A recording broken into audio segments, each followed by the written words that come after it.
Därför att det är ett sånt sällsynt vedervärdigt system.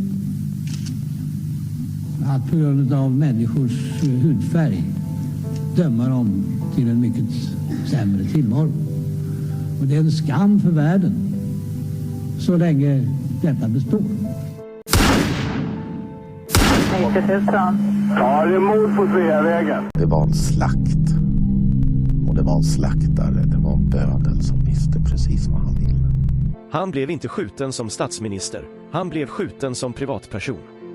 Polisen säger att mordet av allt att döma var mycket noga planlagt. Och alla personer med walkie-talkies på varsin sida om Sveavägen som man hörde liksom. Jag trodde att man i mordutredningar alltid gjorde bandade förhör med de väsentliga personerna som har funnits på platsen och som är viktiga. Makalöst ointresse. Och det är klart att man försöker liksom suggerera sig fram till att få ihop bilderna om man var säker på att det var dem, så vill man ju få det att överensstämma med sitt eget vittnesmål. När sanningen om det här kommer fram så kommer det svenska samhället att förändras i grunden. Sydafrika, vilket jag personligen tycker är ett ganska intressant uppslag med tanke på att det är en ganska konkret motivbild. Det pratas mycket om Sydafrika och det är flera personer som har tagit kontakt med oss och haft intressanta synpunkter på det här uppslaget. Fick Craig veta att Palme var nyckelpersonen i att ena sydafrikanska anti-apartheidrörelsen. Det var min tanke och det har jag trott allt sedan dess. I förra delen avslöjade vi att det är reaktionerna på detaljrika och konkreta uppgifter som allt blir tydligt när podden flyttar fokus till helt irrelevanta och äldre uppgifter för att slippa svara på saklig kritik. Vi tydliggjorde även att polisanmälda anklagelser om hot var helt tomma eftersom det inte fanns några som helst förklaringar till det. Det fanns bara ett enda, om att programledaren i podden nu kommer att avslöjas för att ha bedragit svenska folket under så lång tid. Vi gick även igenom hur lättlurade okritiska personer är som bara faller för denna enkla retorik och gillar inlägget utan att ens ifrågasätta vad som faktiskt förs fram. Allt visar verkligen på hur lättuperade folk är kring fallet, nu för tiden. Det är verkligen en tragisk insikt, personligen, speciellt som det tidigare funnits kontakter med flera av dem, till och med sådana som verkligen behöver få upprättelse för hur deras anhöriga blivit drabbade av Palmeskenutredningen genom mörkläggningen. I denna del kommer vi att fortsätta med olika avslöjanden. Tanken var att det bara skulle bli 4 delar, men det fanns så mycket mer att beskriva ur ett rent folkbildningsperspektiv. När vi nu avslöjat vilka som befinner sig på mörkläggningssidan i många olika forum, så finns det också stora möjligheter att förstå vilka motivbilder som ligger bakom och då på så sätt avslöja vilka organisationer, partier, myndigheter som försöker påverka oss andra. Vi kommer även då att mycket lättare kunna bedöma olika vittnen och deras utsagor genom åren. Mest för att förstå vilka vittnen som har en mycket högre trovärdighet i sina uppgifter från mordkvällen. En grundläggande analys kan man, som vi tidigare visat på, redan kunna göra, baserat på de vittnesmål som finns i utredningen. Men då materialet och vittnena är starkt påverkade måste man även försöka hämta in information från andra källor. För när olika vittnens uppgifter börjar att förändras blir det då mycket enklare att förstå vem som har påverkat vittnena, på vilket sätt, men framförallt motivet bakom. Mycket handlar bara om att analysera vilken typ av information som personerna bidrar med i olika sammanhang. I mångt och mycket är det samma metoder att analysera som att gå igenom vittnesutsagor. Det finns bakomliggande motiv till allt som sägs och skrivs. Det handlar bara om att grundligt analysera uppgifterna. För att exemplifiera kan vi nämna gänget som ska hamra in att en bridgespelande reklamgubbe från Täby skulle vara statsministermördare. Här är det uppenbart vilket budskap som ska föras fram. Vissa i gänget försöker linda in det i att de inte namnger personen, utan bara poetiskt hittar på att vittnet Inge Morelius sett ett annat vittne istället för en väntande Dekorima man. Andra i gänget låtsas som att de inte alls har en agenda för sin podd, men samtidigt låter andra håna och såga en journalist vid fotknölarna genom att ifrågasätta framställningen i tv-programmen som gjorts, utan att ens fråga om allt viktigt innehåll som lyfts fram. Men för de flesta av dessa så hamras exakt samma budskap in som bygger på en enda fiktiv bok som grund. Men det är även i innehållet i dessa kommentarer som man förstår vilken typ av personer som ligger bakom. Att de ger sig på högerkanten i sina argument, men samtidigt anklagar Gunnar Wall för att vara vänster, ger en enkel fingervisning om att politik är viktigt för dem. Det ger också en enkel ledtråd till vilken politisk tillhörighet dessa personer har. Att den fiktiva boken är skriven av en tidigare socialdemokratisk författare blir då inget som förvånar. Även själva språket bygger mycket på retoriska knep, vilket är mycket vanligt förekommande inom politiken. Även tillvägagångssättet är väldigt avslöjande när budskapen, likt reklam, ska hamras in istället för att anpassas efter situation. Det ska helt enkelt hjärntvättas fram ett budskap. Det är därför som dessa personer gärna kopierar innehållet i texten och bara upprepar det. Allt för att trötta ut de som försöker bemöta den, vilket gör att det är denna information som en lyssnare eller läsare tar med sig från en debatt. Det är bara att titta på hur en debatt i andra sammanhang går till. Här blir det mycket enkelt att kategorisera detta gäng som en del i en politisk baserad bakgrund och motiv. Sedan finns det såklart det gäng som fortfarande pekar ut Christer Pettersson som Palmes baneman. Det spelar helt enkelt ingen roll om han blivit friad i hovrätten. Det spelar ingen roll att uppgifter kommit fram att åklagare och poliser har manipulerat fram bevis, gömt undan verkliga och relevanta dokument, hotat vittnen eller utlovat belöningar till vittnen som ska peka ut Christer. Här är det mycket lätt att se vilken motivbild som ligger bakom. Det är nämligen som oftast poliser som gör dessa utpekanden. Många som varit delaktiga själva i skenutredningen. Det är kanske då inte så konstigt att de fortfarande hävdade felaktiga om de själva bidragit till att sätta dit den oskyldiga Christer för mordet. Det är en mycket tydlig och förståelig motivbild. Det gör det såklart inte mindre fruktansvärt för det. Det räcker alltså med att bara förstå vem som pekas ut för att förstå vilken uppfattning som ligger till grund för utpekandet. Det är nämligen här vi kommer in på det vittnet som blivit polisens språkrör sedan många år tillbaka. Samma person som redan efter ett par vittnesförhör, helt i linje med skenutredningens agenda, börjar se mycket mer av gärningsmannen, men också, med polisens hjälp, helt plötsligt, tidigare såg fel i vilken taxibil han hade framför sig vid rödljuset. Trots att han redan från början kunde detaljbeskriva taxin som varande av japansk modell, vilket stämmer väldigt bra med taxichauffören Anders Delsborns bil. Vi pratar förstås om vittnet Leif Ljungqvist. Är det inte märkligt hur denna person fortfarande dyker upp i olika sammanhang? Ältandes samma historia som förändrats under så många år. Visst är Leif Ljungqvists initiala bidrag värdefullt. När han försökte larma polisen. Att det är anmärkningsvärt och avslöjande tar så lång tid att komma fram, så han till och med hinner lägga på. Visst är det fortfarande värdefullt att han ser till att Lisbeth kommer med i samma ambulans som Olof, fast det inte var tanken bakom ambulansarrangemanget. Det är viktigt att Leif berättar att det inte kom en annan ambulans förrän den första lämnade platsen. Men varför finns inte den uppgiften i något av Leifs vittnesförhör? Är inte det avslöjande för en mörkläggning av det verkliga händelseförloppet? Varför finns inte heller den uppgiften med i andra vittnens vittnesförhör? Är det inte avslöjande att det är på Thomas Jutanäves kanal, på YouTube, som Leif får berätta samma sak hela tiden, utan att få några kritiska, granskande frågor? Det är som en skiva som har hakat upp sig.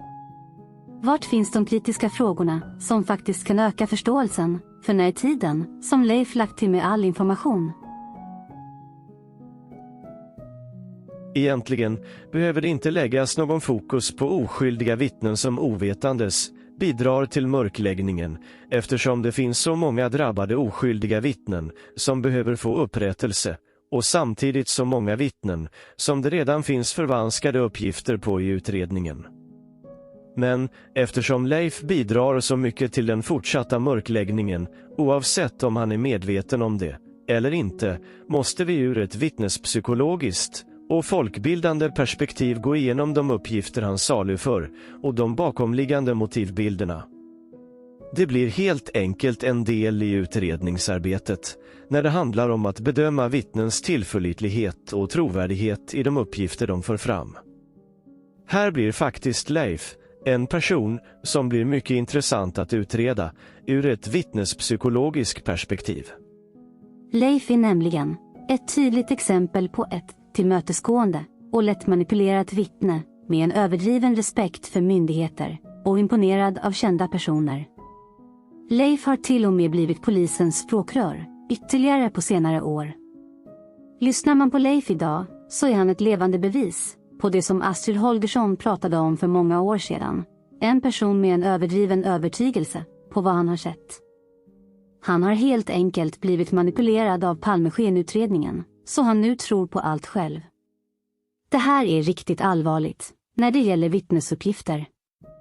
Det finns nu kända fall där vittnen varit helt övertygade om någon för att de under utredningens gång har påverkats och övertygats så mycket så att de själva börjar tro på det. Trots att DNA senare har kunnat fria en dömd brottsling. Det är lite det som Christer Pettersson respektfullt försökte förklara för Lisbeth under rättegången. Tror du på det här själv så är det okej, och så vidare.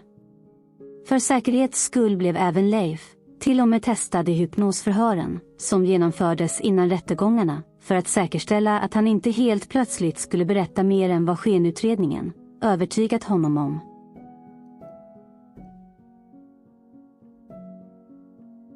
Vi börjar med att lyssna på det anförande som vittnespsykologen Astrid Holgersson lämnade vid hovrättsförhandlingen, som bland annat handlar om överdrivna vittnesidentifikationer i rättegångar och hur de har kunnat utvecklats. Vänligen lyssna ordentligt på detta för att om möjligt förstå den kunskapen som ligger till grund för många avslöjanden på denna kanal.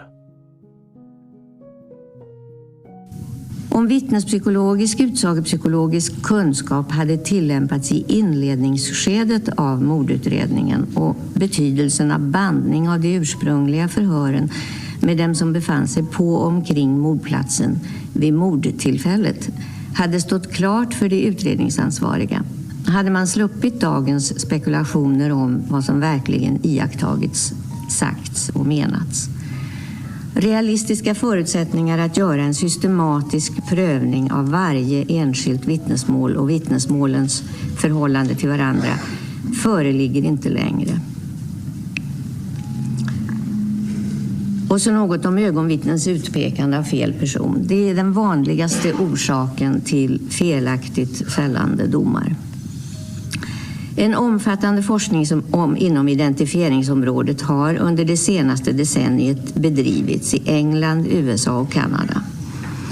Upprinnelsen till detta är en rapport från en utredning som beordrats av det engelska civildepartementet, Devlin-rapporten, och den kom 1976. Med anledning av några uppmärksammade rättsfall där felaktigt fällande domar avkunnats till följd av felaktig identifiering. Man uttalar sammanfattningsvis som sin uppfattning att åtal som bygger enbart på ögonvittnes identifiering bör avvisas. Då enligt vår mening det endast i undantagsfall föreligger identifieringsbevisning som i sig själv är tillräckligt tillförlitlig för att kunna utesluta rimligt tvivel om skuld. Vi rekommenderar att det i lag föreskrivs att domaren ska instruera juryn att det inte är säkert, ordet safe på engelska, att avge fällande dom på ögonvittnesbevisning med mindre identifieringsförhållandena är exceptionella eller ögonvittnesbevisningen stöds av konkret bevisning av annat slag. Man ska också påpeka att för juryn sådana förhållanden som skulle kunna betraktas som exceptionella och sådan bevisning som skulle kunna betraktas som stöd för identifieringen. Man ska påpeka vilka det kan vara. Och för det tredje att om inte exceptionella förhållanden eller annan konkret bevisning föreligger avger domslutet ej skyldig. Som exceptionella förhållanden nämns exempelvis fall där vittnet kan anses väl känna igen den utpekade och iakttagelsen gjorts under goda förhållanden och fall där den utpekade erkänner att han varit på platsen. Ögonvittnens utpekande av fel person anses vara den vanligaste orsaken till felaktigt fällande domar och med engelsk försiktighet möjligen felaktigt fällande domar. Felkällor. Man kan indela minnesprocessen hos ögonvittnen i 3 faser. Kring detta har Elisabeth Loftus skrivit mycket. Först själva iakttagelsen, lagringen i minnet, det vill säga den tid som förflyter mellan iakttagelsen och det tillfälle då man ska berätta vad man sett, och så småningom återberättandet. Alla dessa faser innehåller risker för misstag och påverkan som kan leda till ett slutligt felaktigt vittnesmål. Ofta är vittnet omedvetet om dessa processer och den slutliga säkerheten är alltså äkta. Vad först gäller den ursprungliga iakttagelsen, perceptionen, vet vi att människan inte kan registrera alla detaljer som en situation innehåller. Man kan säga att man får en föreställning om vad man ser, vilken sedan fylls i med egna tolkningar. Ju vagare en sådan föreställning är, desto större är risken för påverkan och felaktigt ifyllande av minnesbilden. Då det gäller tillförlitligheten av ett utpekande av en person är förutsättningarna för den ursprungliga iakttagelsen av grundläggande betydelse. Om det är mörkt på platsen gör vi sämre iakttagelser. Om vi ser en för oss okänd person under bara några sekunder blir vår föreställningsbild av honom mycket osäker. Iakttagelsens osäkerhet ökar också med det fysiska avståndet mellan iakttagaren och den iakttagne. Upprördhet, rädsla, hot är också faktorer som försämrar vår iakttagelseförmåga och påverkar vår tolkning av vad vi ser. Om vi tror oss se en mördare tolkar vi lätt in ett hotfullt ansiktsuttryck även om vi inte haft fysisk möjlighet att iaktta detta. Under den period som förflyter mellan iakttagelsen och det slutliga vittnesmålet kan man säga att vår minnesbild både förbleknar och byggs på. Tiden i sig har betydelse. I identifieringsexperiment har man funnit att upp till 3-4 månader efter iakttagelsen fick man ett någorlunda stabilt antal korrekta utpekanden. Medan man efter 11 månader fick ett signifikant fall i antalet korrekta utpekanden. I massmedialt uppmärksammade mål blir påverkan på alla berörda parter oerhörd. Om en polisutredning dessutom pågår där man inte autentiskt dokumenterar förhören blir slutresultatet att den samlade påverkan blir helt okontrollerbar, både för vittnena själva och för de som ska bedöma det. I själva identifieringssituationen finns också ofta en svårkontrollerad påverkan. De så kallade figuranterna, de oskyldiga, ej misstänkta deltagarna i en levande parad, står det kanske ska stå identifieringsparad, liknar kanske inte den misstänkte eller stämmer inte med det angivna signalementet tillräckligt för att verkligen vara tänkbara alternativ vid utpekandet.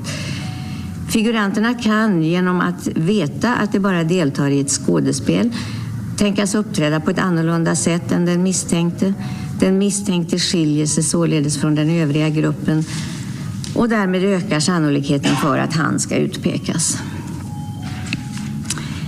En för rättssäkerheten ödesdiger missuppfattning är att ett vittnes säkerhet vid ett slutligt utpekande skulle öka tillförlitligheten av identifieringen. Den egna övertygelsen om att ha rätt har inget samband med riktigheten i identifieringen.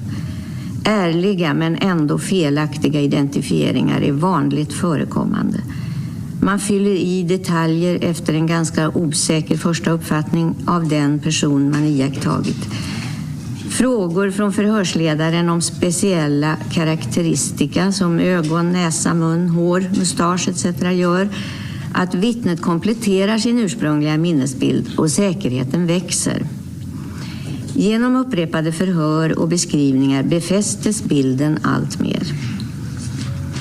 Om förhörsledaren redan har en misstänkt person är risken stor för påverkan i riktning mot en beskrivning som stämmer med den misstänkte. Om dessa förhör inte bandats blir det omöjligt att kontrollera om sådan påverkan förekommit.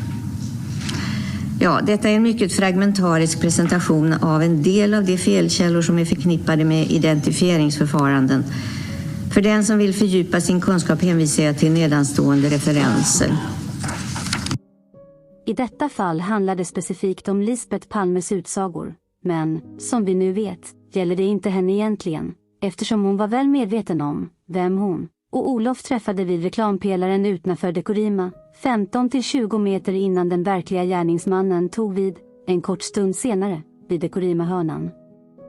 Att det var Theo som de träffade, har Lisbeth vetat hela tiden, och att det var det som möjliggjorde dådet, som genomfördes av sydafrikanska säkerhetsagenter. Nej, det här handlar mer om hur vittnet Leif Ljungqvist, som redan tidigt gått utredningen till mötes och förändrat sitt vittnesmål baserat på hur han blivit behandlad.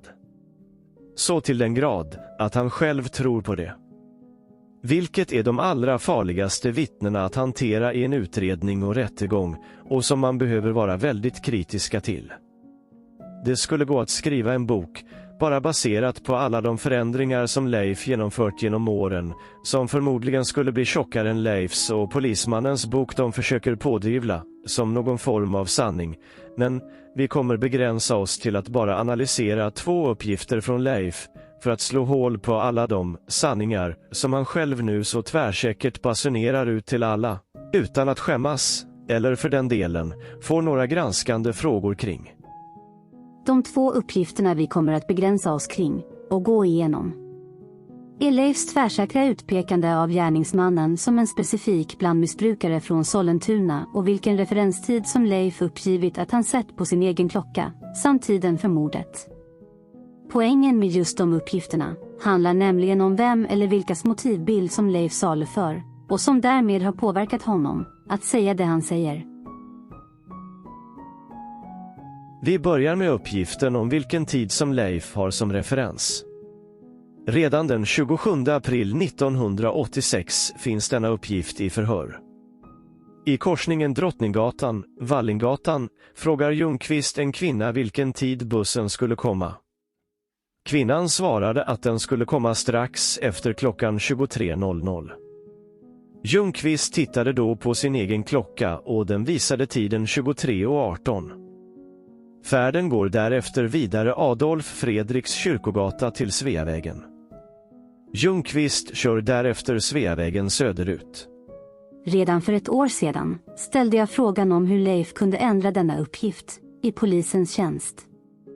Är det något som Thomas G har ställt fler frågor om i alla efterföljande intervjuer?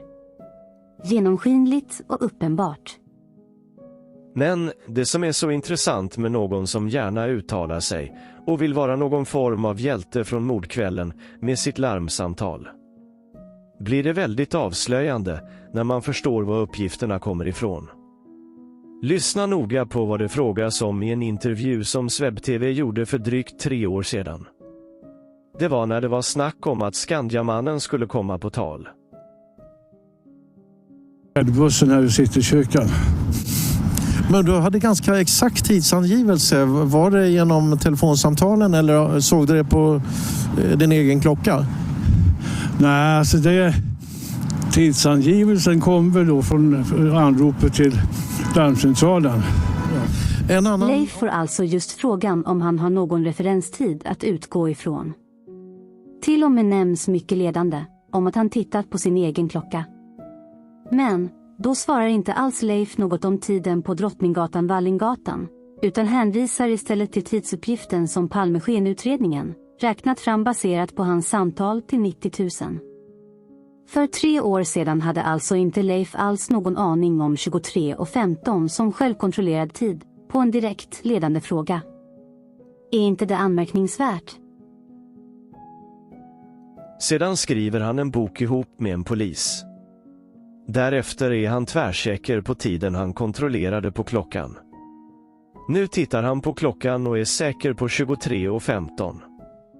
I ett klipp på YouTube berättar den duperade äldre herren Leif L. hur han kommer fram till korsningen Drottninggatan och Adolf Fredriks kyrkogata och tittar på klockan som då var 23:15.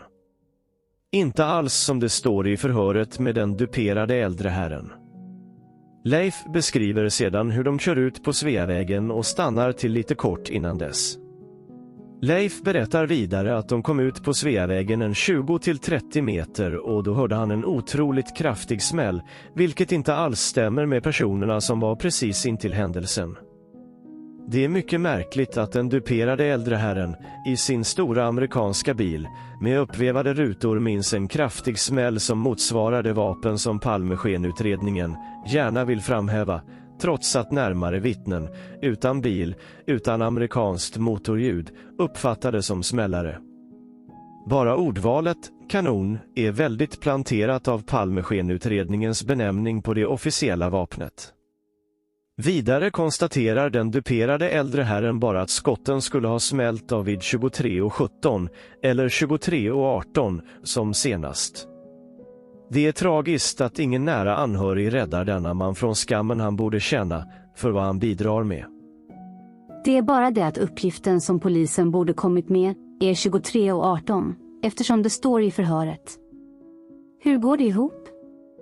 Hur gick det egentligen till när polisen och Leif började samarbeta, inom situationstecken?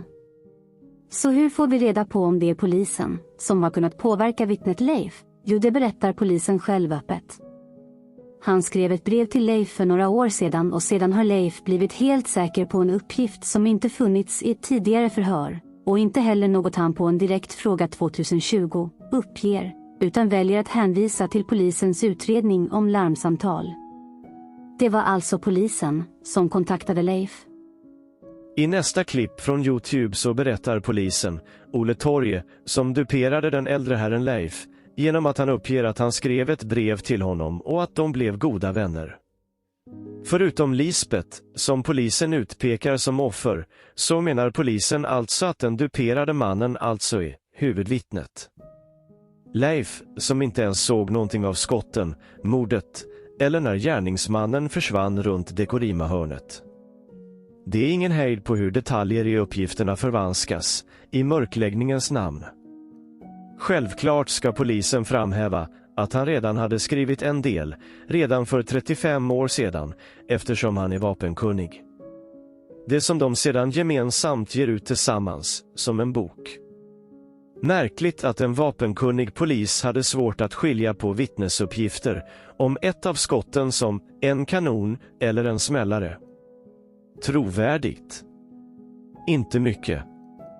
Polisen försöker sedan genomskinligt plantera en historia om hur deras nedskrivna berättelser stämmer väl överens och att han till och med lyfter fram att det är roligt med någon som hållit sig till sanningen i alla år. Det skulle alltså då inkludera Leifs utpekande av Christer Pettersson som gärningsman, eller? Pinsamt. Bara att polisen förhärligar den duperade mannens uppgifter genom åren som alltid varit detsamma blir bara komiskt när man tittar på just tiden 23:18 som redan funnits i förhör sedan första tiden efter mordet. Verkar som poliser har stora motiv att fortsätta ljuga om detaljerna. Den stora komiken i det hela är att uppgifterna om tiderna helt enkelt växer fram i samtal som polisen har med Leif. Är det svårt att förstå hur hjärntvätten har utspelat sig när uppgifterna ändrar sig över tid? Ur ett vittnespsykologiskt perspektiv finns det absolut ingen tvekan om hur saker har förändrats. Att den duperade äldre herren nu införlivar allt detta som sin nya sanning vittnar mer om hur allt detta har gått till genom åren. Men lyssnar man på Leif skulle han själv bara gått hem när Skandiamannen blivit utpekad och kommit på det här med tiden och skrivit ner 23 och 15 istället. Som sedan polisen råkar ha samma uppfattning om. Tillbaka till klippet med Leif, där han alltså redogör för att det var i samband med att Skandiamannen Stig Engström blev utpekad, alltså 2020, som han bestämde sig för att skriva ner allt som han varit med om på mordkvällen. Det är det som nu finns med i boken, påstår den duperade äldre herren. En bok som heter Den oplanerade möjligheten, som han enkelt förklarar med att det var så. Det blir uppenbart att han själv inte har någon som helst uppfattning om vad det innebär. Men det stämmer mycket väl med den hjärntvättade uppfattningen att det skulle vara Christer Pettersson som låg bakom det hela. Problemet är att det är i samband med utpekandet av Skandiamannen som Leif fick kontakt med polisen, ingenting om att polisen skickade ett brev till Leif. På riktigt?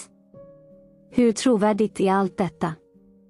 Hur rimligt är det att Leif inte på en direkt fråga om självkontroll av tid, bara senare går hem och funderar, skriver ner en annan tid, och sedan är säker på samma tid som en polis, som gärna pekar ut en ensam galning, utan att löjligt nog namnge den enda personen det kan handla om. Samma person som nästan alla andra poliser pekat ut genom åren. Så sammanfattar vi, så har Leif alltså träffat en polis och skrivit en bok ihop, då är det tvärsäkert 23 och 15 som han sett på sin klocka. Leif har alltså gått ifrån sin ursprungsuppgift på 23 och 18 enligt förhör till att inte alls minnas någon tid på en klocka 2020 för att efter att ha skrivit en bok ihop med en polis helt säkert ha sett 23 och 15 på klockan. Hur tillförlitlig är uppgiften som kommer från Leif? Är det svårt att förstå vad som påverkat Leif att ändra sina uppgifter så att Christer Pettersson ska utpekas som gärningsman ännu en gång och att det just är poliser som ligger bakom de uppgifter som Leif nu helt tvärsäkert kommer med? Det är alltså i detaljerna i respektive uppgift man kan få reda på vad och när de ändras för att bedöma vad som faktiskt har påverkat vittnet. Att just vittnet tvärsäkert pekar ut en oskyldig person för brottet och samtidigt belägger det med felaktiga uppgifter bara bekräftar hur otillförlitlig och icke trovärdig han är som vittne. Lyssnar man vidare på den inblandade polisen i intervjun så vill han inte peka ut någon gärningsman, men säger samtidigt att det är en ensam galning, men inte Skandiamannen eller Viktor Gunnarsson. Lämnar det kvar någon annan än Christer Pettersson då? Samma person som alla andra poliser också pekar ut som gärningsman. Är inte det genomskinligt och uppenbart att polisernas oskyldige syndabock till mordet är Christer Pettersson, medan det från politiskt och socialdemokratiskt håll ska vara den helt osannolika Skandiamannen de för fram? Förstår ni inte vilken skensyndabock pajkastningsdebatt det är, när egentligen inte finns några svenskar inblandade i själva mordet, utan bara sydafrikanska krafter via paret Palmes vänner på Kreta som gjorde det möjligt att komma åt paret en sen kväll utan livvakter på Sveavägen? Den andra uppgiften vi går till botten med för denna gång är det faktiska utpekandet av Christer Pettersson med hans avvikande springstil. Enligt Leif är det en av de allra tidigaste uppgifterna som han lämnar till polisen om gärningsmannens avvikande stil. Det är bara det att det inte stämmer med förhören. Varför är det ingen som ifrågasätter och rättar Leifs uppgifter? Uppgiften om stilen utvecklas senare i förhör med Leif. Till och med efter att Leif skulle ha pekat ut en person i Bader-Meinhof-ligan som att likna personen han såg. Det är när förhörsledaren Håkan Ström förhör Leif som han får en klarare bild över gärningsmannens lunkande springstil. Det finns ingen information om gärningsmannens älgande springstil i första förhören, som han själv hävdar. Märk väl att när Leif får en fråga om just älgande kroppsspråk så hänvisar han bara till andra personer som kanske kan beskriva det bättre och sedan hävdar det som avvikande. Ur ett vittnespsykologiskt perspektiv är detta orimligt. Varför skulle Leif själv ha uppgett älgande om han själv sagt det från början, men sedan inte kunna förklara vad han menar med det? Det är mycket sällan vi människor säger saker som vi inte förstår innebörden i. Varför säga sådant vi inte kan stå för? Därför är det rimligare att det är vad någon annan sagt och som Leif bara ska försöka göra till sin sanning. Men det finns något mycket mer psykologiskt intressant med att Leif på senare år tvärsäkert pekar ut Christer Pettersson som gärningsman och samtidigt säger att han själv och vittnet Jan Andersson, som var passageraren i samma bil, har olika uppfattningar om vad som faktiskt hänt. Speciellt som en ljudinspelning nu är släppt med vittnet Jan Andersson som ger en bättre möjlighet att faktiskt bilda sig en uppfattning om hur han är som person i sina utsagor. Det är nämligen så att Leif och Jan inte längre är vänner på grund av de uppgifter som vuxit fram från Leif genom åren. I nästa klipp som finns på YouTube så talar alltså Leif ut om sin kollega i bilen, Jan Andersson, och att de har helt annorlunda åsikter om mordet. Leif nämner att han inte pratat med Jan sedan det hände. Trots att det är Leif bästa granne, rakt över gatan, så bröts kontakten där. I nästa andetag passar sedan alltså den duperade äldre herren på att hänga ut sin gamla vän Jan genom att hävda att Jan bara höll koll på vittnet Björkman och att Leif koncentrerade sig på gärningsmannen istället. Det är ett fruktansvärt fult och smutsigt anklagande som Leif oproblematiskt slänger ur sig om sin vän. En vän som till och med ljög i rätten för Leifs skull om vilken klädsel som gärningsmannen hade på sig. När advokaten redde ut det med tidigare förhör. Det är Jan som är det trovärdiga och tillförlitliga vittnet och som var den enda av de två som såg gärningsmannen försvinna runt Dekorima-hörnet. Det var därför han förstod att vittnet Björkman var den viktiga. Det är såklart det här som är förklaringen till varför herrarna inte haft kontakt sedan dess. Jan A. ville inte ställa upp på Leifs lögner längre, planterade av Palmeskenutredningen. Bekräftelsen på denna konflikt och Jans syn på det hela finns nämligen beskriven i Elving Gruvedals bok på sidan 257 där journalisten Niklas Lindstrand refereras. Skevamannens trovärdighet ifrågasätts. Den så kallade Skevamannens passagerare tvivlar starkt på dennes berättelse. I nya förhör hävdar passageraren att berättelsen är en förvrängd version av vad han själv sett vid mordplatsen och berättat för Skevamannen. Till exempel var det passageraren som berättade för Skevamannen att en man sprungit in på Tunnelgatan och beskrivit denne. Skevamannen hade inget sagt under färden från mordplatsen. Efter det han hört andra skottet hade passageraren sett sig omkring och pekat ut platsen som ljuden kom ifrån för Skevamannen, som körde bilen. Passageraren han ser mannen som sprang från platsen någon sekund bakifrån och han har svårt att tro att Skevamannen han ser något av den flyendes ansikte. Vid varje årsdag av mordet, då det har tagits upp i massmedia, har Skevamannen lagt till nya detaljer. Passageraren gick vid ett tillfälle i samma skolklass som Christer Pettersson. Dennes sätt att röra sig i en spaningsfilm på tv påminde honom om mannen som flydde från mordplatsen, vilket han berättat för Skevamannen. Denne har till medierna och polis sagt att filmen gjorde honom chockad och säkrare på att han sett Christer Pettersson. Med kunskap inom vittnespsykologi blir detta den absolut mest rimliga verkliga förklaringen. Leif Ljungqvist var den som körde. Han behöver såklart ha koll på trafiken, speciellt som han även försöker vända bilen, backa och samtidigt larma polis. Det finns, i hans situation, en mycket större risk för en kognitiv belastning i alla de momenten som krävs av honom. Därför går det inte att tro på hans utsagor om hur gärningsmannen såg ut eller rörde sig. Att Leif pekar ut Christer Pettersson så hårt är alltså en lös uppgift som mer rimligen nämnts av passageraren, vittnet Jan Andersson. Det är nämligen i informationen från tidiga förhör man förstår det, om man har rätt kunskap. Faktum är att det finns ju en uppgift från LAC-banden som bekräftar allt detta. Lyssna själv på LAC-bandet. Varför frågar Leif om någon har ett signalement på killen? Det är rimligen för han inte har sett något av mannen, och i väntan på att polisen ska svara vill han ta reda på dessa uppgifter. Varför skulle man annars fråga någon annan om det, om man själv sett personen? Förstår ni inte hur avslöjande det är för att vittnet Leif aldrig har sett någon gärningsman lämna platsen? Men det är just det här som Leif gör så fruktansvärt fult. Det är nämligen så att i alla lägen där Leif uttalar sig om vittnet Jan så förminskar han istället det som Jan har sett och vart hans fokus har varit. Leif säger att Jan satt på höger sida och inte riktigt såg lika bra som Leif själv. Även i en annan sekvens på YouTube tar Leif upp och misskrediterar ännu en gång sin vän Jan genom att hävda att Jan satt på den högra sidan i bilen och därför inte såg lika bra som Leif gjorde. Ännu en gång lyfter Leif fram att Jan bara hade ögonen på vittnet Björkman, medan han själv hade koll på gärningsmannen vid mordplatsen.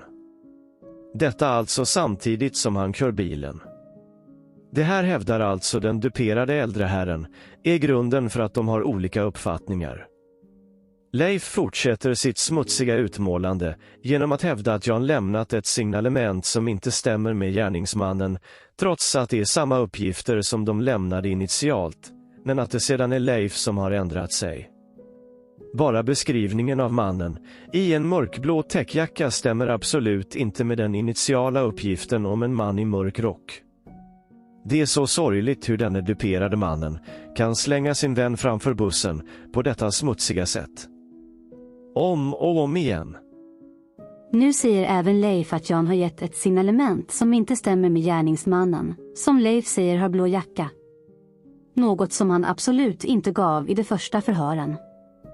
Även via Leifs förhör, som genomförs 2020 av Hans Melander, framkommer också uppgifter om Leifs och Jans olika syn på händelseförloppet. Leif är mycket väl medveten om att Jan inte tycker om vad Leif berättar om.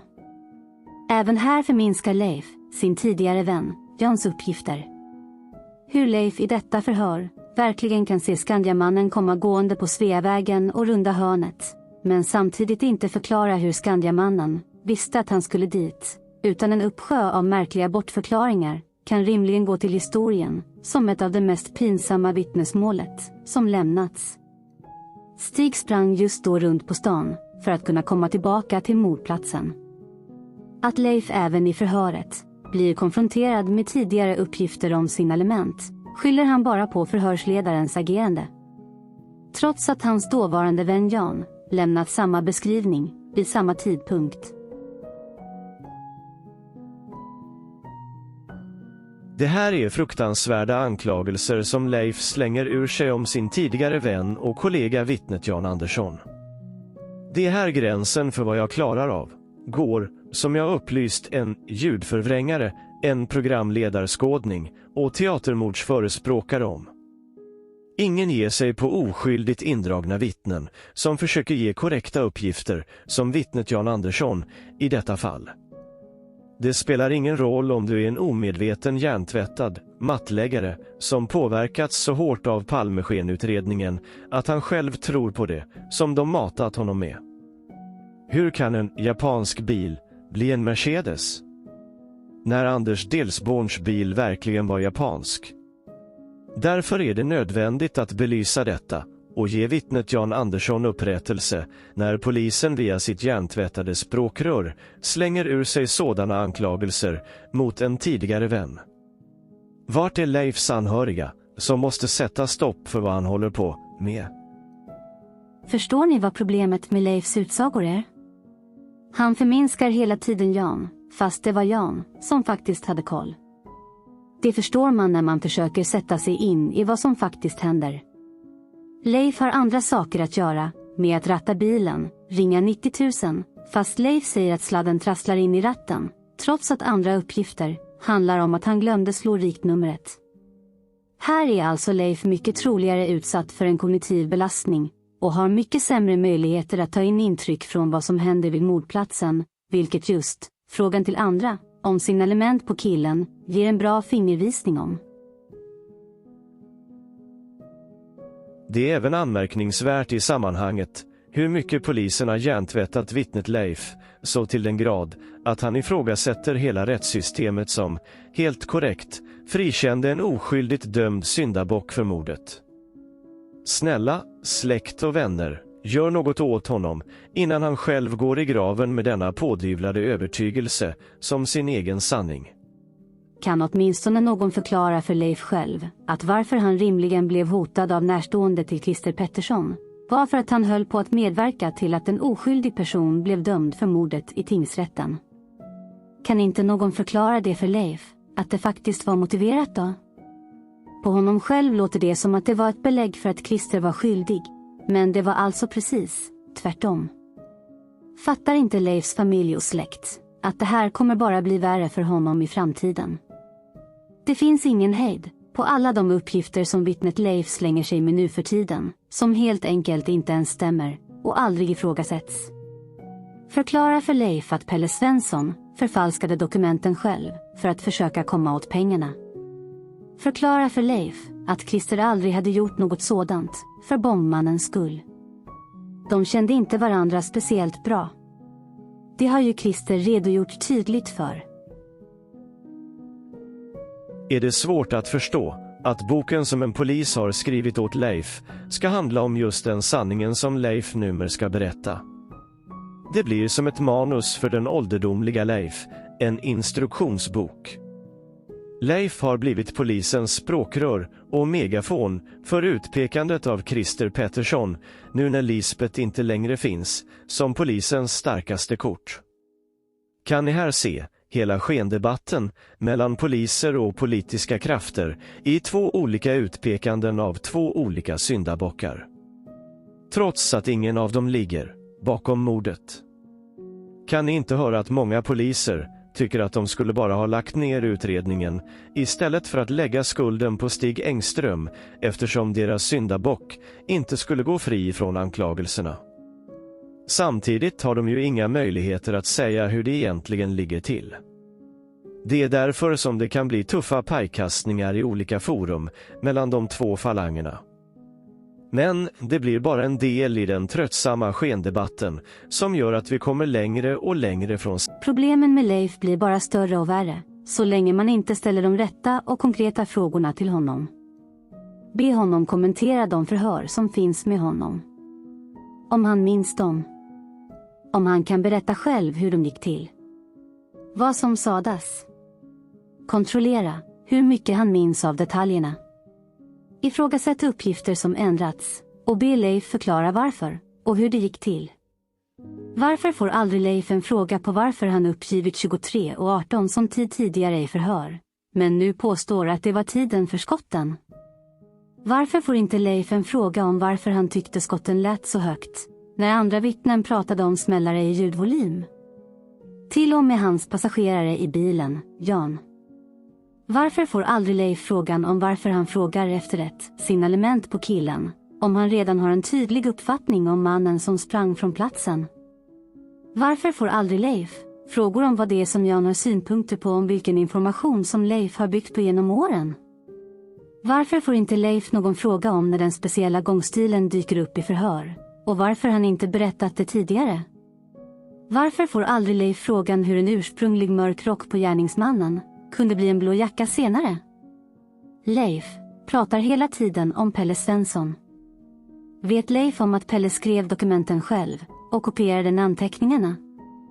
Vad har han för åsikt om det? Varför får Leif aldrig frågan vilken bil han hade framför sig vid rödljuset? Vilka andra bilar som fanns omkring honom vid olika tider och lägen vid mordplatsen? Hur gick det till när poliskommissarie Jan Lenninge konstaterade att Leif sett fel taxi framför sig vid rödljuset? Varför får aldrig Leif en fråga om när han såg Hans Johanssons bil och hans själv? Vad har Leif för förklaring till att hans nuvarande vittneskompis själv säger att han vände vid Apelbergsgatan, men inte hans passagerare. Varför frågar ingen Leif vilken bil han hade framför sig när han parkerat vid mordplatsen och vart den bilen kom ifrån? Varför frågar ingen Leif varför tiderna som han väntade på svar från polisen och hans egna uppskattningar av vad som hände i tid aldrig kan stämma med de officiella tiderna för skotten och när polisen först var på plats?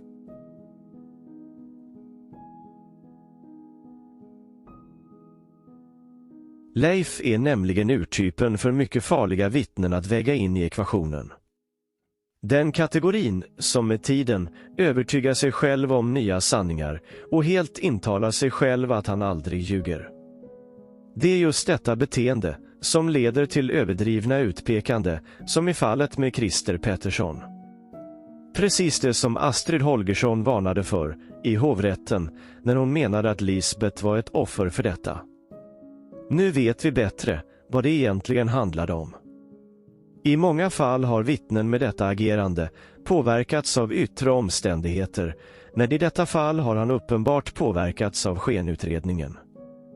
Man kan höra hur Leif har en helt okritisk respekt för myndigheter och andra kända personer som kungen. Han är starstruck när han pratar om kända personer. Han vill gärna vara en betydelsefull person och gärna berätta sin egna förvanskade historia om och om igen.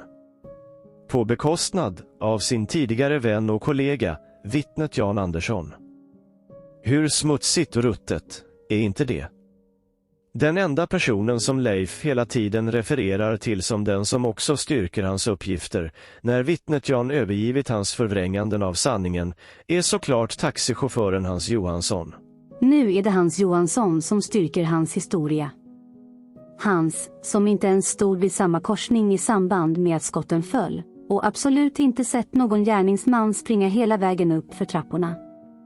Han som inte ens uppger att han gjorde en U-sväng i korsningen när flera andra personer i samma bil, enligt vittnesuppgifter, skulle ha gjort det. Att Hans bara några timmar efter mordet uppgav för en journalist att han stod i korsningen Apelbergsgatan och sedan parkerade bakom taxichauffören Anders Delsborn vid mordplatsen. Under hela rekonstruktionen berättar Hans att han stod vid Apelbergsgatan ända till han bestämmer sig för att vara med på Palmeskenutredningens lögner och börja se både det ena och det andra vid mordplatsen. Allt detta ger belägg för vilken medveten lögnare han är. Det finns alltså olika vittnen som är tillmötesgående på olika sätt. Varför tror ni Leif fick genomgå hypnos när inte Hans fick det? Avslöjar inte det på vilken medvetandenivå som dessa tillmötesgående vittnen befinner sig? Det är alltså genom uppgifterna från Leif och hans överdrivet övertygande utpekande av Christer Pettersson som gärningsman man förstår vem det är som hjärntvättat honom att se Christer springa från mordplatsen. Trots att han alltså aldrig har sett någon gärningsman springa därifrån och Christer aldrig varit norr om Kungsgatan på mordkvällen. Leif frågar andra om signalement på killen som sköt. Han berättade inga detaljer för sin medpassagerare efteråt och enligt Jan själv växer uppgifterna fram under varje år som går. Det är helt uppenbart att Palmeskenutredningen gjort vad de vill med mattläggaren som gärna vill vara hjälten som agerade vid mordet, trots att uppgifterna han kommit med uppenbart förändrats anmärkningsvärt genom åren och hans närmsta vän från mordkvällen till och med tar avstånd från hans utsagor nu för tiden. Det är därför som avsnitt på YouTube blir så pinsamt sorgliga. När vittnet Leif Ljungqvist ska friskriva David Fredin från att vara gärningsmannen. Leif som aldrig sett någon gärningsman springa. David Fredin som aldrig varit i närheten av mordplatsen på mordkvällen. Att David Fredin ens får utrymme att uttala sig om sin kommunisthatande propaganda får Jan Stocklasa ta på sig helt och fullt, som pekat ut honom som inblandad, trots att han aldrig varit det. Varken David Fredin, Bertil Vedin, Alf Enerström har någonting med mordet att göra, även om de själva kan ha önskat det. Precis som vi nyligen har redogjort för på kanalen. Det finns ingen svensk inblandning i mordet, Det är bara granska uppgifterna Rian Stander lämnade till Boris Ersson redan 1994. I samma program sitter vittnet Leif ännu en gång och bara berättar samma historia han redan dragit, som ett enerverande hack i en skiva på skivspelaren. Här måste man i detta fall ifrågasätta de anhörigas ansvar för att Leif omedvetet och oförstående blir utnyttjad i en redan smutsig skenutredning. Att inte de anhöriga stoppar Leifs egna pinsamma utsagor som kommer att finnas att analysera för lång tid framöver på nätet är för mig en gåta. Hade det varit min släkting hade jag skyddat honom från dessa pinsamheter och oerhörda anklagelser han slänger ur sig från honom själv. De är mycket väl rimligen medvetna om själva hur mycket han förändrat sina historier i privata sammanhang genom åren, men gör ingenting för att stoppa hans offentliga pinsamheter. Finns det inte en familj och släktingar som kan sätta stopp för det duperade vittnet, Leif Ljungqvist? Både han själv och ni, hans familj, kommer att få leva med detta resten av sitt liv när väl sanningen kommer fram. Varför stoppar inte hans respektive honom? Varför stoppar inte hans barn eller barnbarn honom? Hade det varit min släkting hade jag gjort allt för att han inte längre ska göra bort sig och bli ihågkommen som en av de mest inmanipulerade, lurade, hjärntvättade huvudvittnena i världens största mordutredning. Så med vittnespsykologisk kunskap och ett engagerat analysarbete av olika utsagor går det alltså att få förklaringar på varför vittnen påverkas i sina vittnesuppgifter. Det handlar ofta bara om att förstå de bakomliggande motivbilderna. De som oftast framkommer i det som sägs och görs. Eftersom denna del redan blivit så lång kommer vi fortsätta med uppgifter från vittnen och avslöjande bakomliggande motivbilder i nästa avsnitt. Så ni får smälta detta så länge.